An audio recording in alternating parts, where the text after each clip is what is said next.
కాంగ్రెస్ పరిపాలన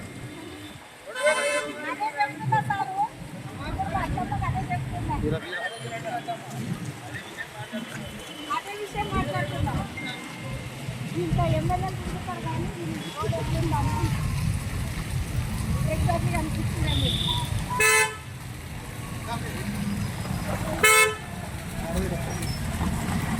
వాటర్ పడాలరా తిన్ను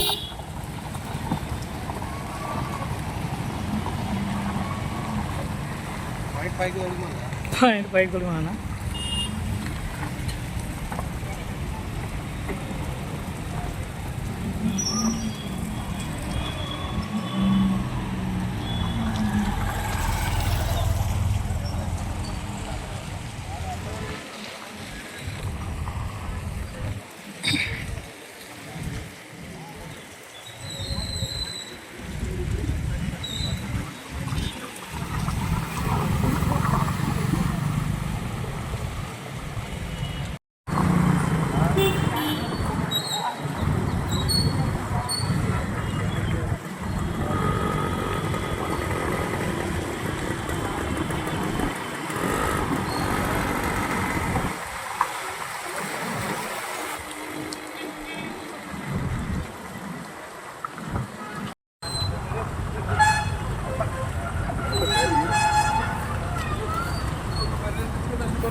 ఇప్పుడు కరెక్ట్ చేసి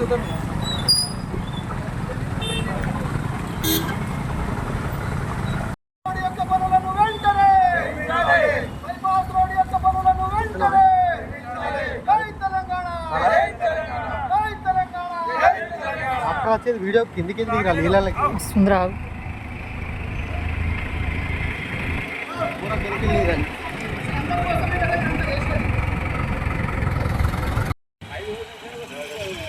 బైపాస్ రోడ్ పాతది. దీని కొరకని మా బీఆర్ఎస్ ప్రభుత్వ హయాంలో ఎస్డిఎఫ్లో 5 కోట్ల రూపాయలు మంజూరు చేసినాం. అదే మాదిరిగా టీఎఫ్ఐడిసిలో 1,50,00,000 మంజూరు చేసినాం. 5 కోట్ల రూపాయలు ఏదైతే ఉందో అది ఈ రోడ్డు మొత్తం కూడా సీసీ రోడ్ వేసే కొరకని 5 కోట్ల రూపాయలు వెడల్పు చేయడము, సీసీ రోడ్ వేయడం కొరకని 5 కోట్ల రూపాయలు మంజూరు చేసినాం. ఇంకో 1 కోటిన్నరనేమో పక్కకు మోరీలు నిర్మించే కొరకని, సైట్ నిర్మించే కొరకని మంజూరు చేసినాం బీఆర్ఎస్ ప్రభుత్వ హయాంలో. కానీ ఈ ప్రభుత్వం అధికారంలోకి వచ్చిన తర్వాత ఆ కాంట్రాక్ట్లని రద్దు చేసి ఈ ఎవరో కాంగ్రెస్ నాయకుల పేర్ల మీదే ఈ కాంట్రాక్ట్ తీసుకొని ఈ 2.5 సంవత్సరాల నుంచి ఇది పెండింగ్ పెట్టి ప్రజలకు విపరీతమైన ఇబ్బందులకు గురి చేస్తున్నారు. మొత్తం వీడికి రావడానికి పెద్ద పెద్ద కుక్కలు ఈరోజు మనం చూస్తున్నాం. ఇక్కడే పక్కన బ్రిలియంట్ స్కూల్ ఉంది.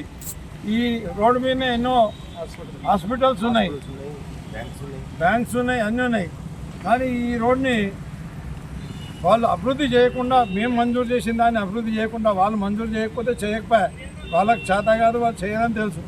కనీసం మంజూరు చేసిన దాన్ని ఆ కాంట్రాక్టర్తో చేపించకుండా కాంట్రాక్ట్ రద్దు చేసి వీళ్ళు చేస్తామని చెప్పేసి ఈరోజు చేయకుండా అట్లనే పెట్టి ప్రజలకు ఇబ్బంది పెడుతున్నారు.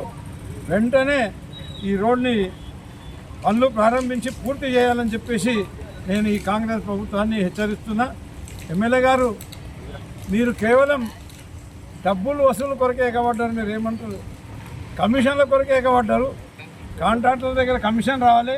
ఆ కాంట్రాక్టర్ కమిషన్ ఇవ్వకపోతే ఆ కాంట్రాక్టర్ రద్దు చేసిండ్రు.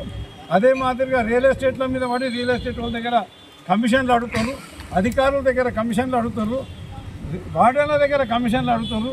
ఆ కమిషన్లు అడుక్కోండి, తినిపోండి. కానీ ఈ ప్రజలకు అన్యాయం చేయకండి. ప్రజలకు ఏదైతే ఈ డెవలప్మెంట్ వర్క్స్ ఉన్నాయో మీకైతే శాంక్షన్ చేయడానికి చేత కాలేదు.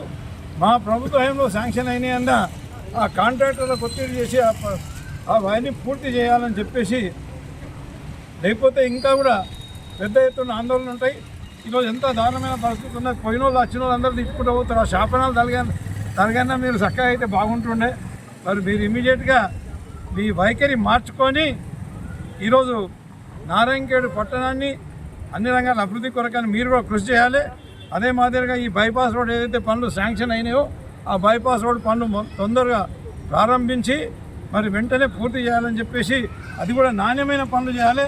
ఇళ్ళనన్నా కనీసం ఇళ్ళు కూడా కమిషన్లు ఆశించకపోతే బాగుంటుంది. కమిషన్లు ఆశించి ఆల్రెడీ ఒక నిలబొట్టేసాం. మంచి పనులు చేయాలని చెప్పేసి నేను వారికి విజ్ఞప్తి చేస్తాను.